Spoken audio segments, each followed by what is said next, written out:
Alright, it is Thursday, March 14th, 2019 at 2:55 p.m. Let's take a look at some headlines. Millions in path of potential bomb cyclone as winter storm slams central U.S.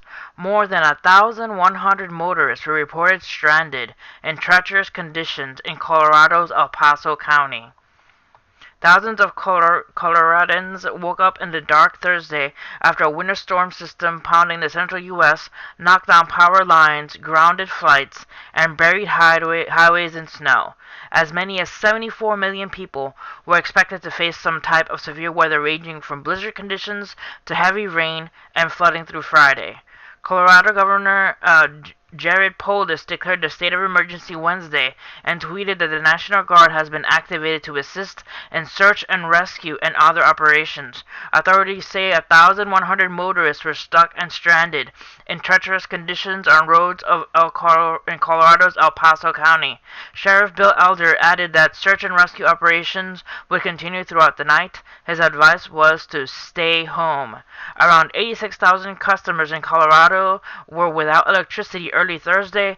According to Xcel Energy, another 47,000 had no power in New Mexico and northern Texas. The storm underwent bombogenesis, also known as a bomb cyclone, according to the Denver Post, a term used when a storm drops 24 millibars, or units of atmospheric pressure, in 24 hours or less. Alright. It has contributed to at least one death. Colorado State Patrol officer Captain Daniel Groves, 52, was killed Wednesday after he was struck by a vehicle on Interstate 76 while responding to another vehicle that slid off the road. Denver International Airport's runways were shut down Wednesday. Amongst 1,400 flights were canceled amid the whiteout, the Denver Post reported. The newspaper noted that it was only the fourth time in the airport's histories that runways had been closed. More than 5 inches of snow were recorded in the airport as of 5 p.m. Wednesday, while parts of Colorado Springs and Aurora reported 10 inches, according to the Weather Service. So this has been going on for the past day. The cyclone, pretty much, I think the highest winds I heard through the Twitter feed and most of the weather posts that I've seen was 103 mile per hour winds in some parts of Colorado. That was craziness. Alright, let's go to the next article. Boeing 737 MAX jet gets grounded by FAA emergency order. The FAA said that the Ethiopian jet that crashed Sunday had a flight pattern very similar to that of a Lion Air jet that went down in October. So pretty much, they're grounding all flights of the 737 MAX 8 and the 737 MAX 9 planes because of the crashes, and they're probably thinking that there might be an error in the way the plane is made, but we're not sure yet. We'll see in later reports to see if anything develops. I will make a video on it if anything comes out. Alright, next. Southern California skies fill with butterflies thanks to painted lady migration. Years of tremendous wildflower blooms typically are really big painted lady years. Southern California is all aflutter thanks to annual migration of butterflies known as the painted lady. In recent days, the skies of some areas have been filled with the winged creatures. People took to social media to document the insects fluttering around California.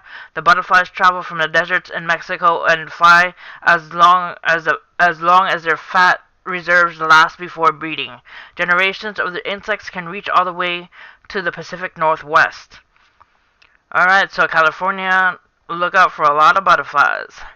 Alright, also, Honda is recalling over 1 million vehicles with dangerous airbags.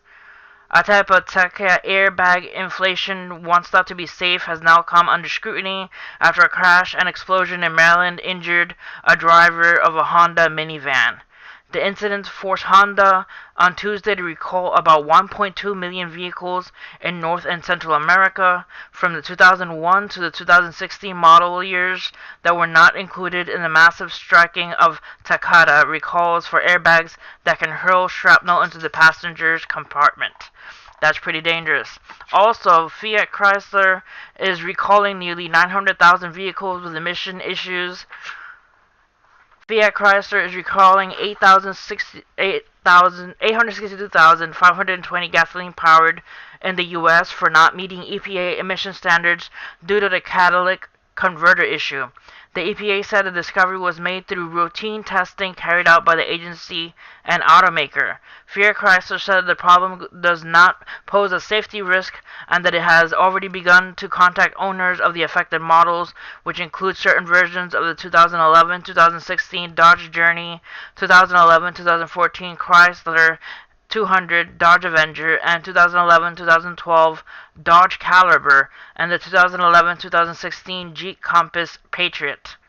So there's a lot of recalls happening.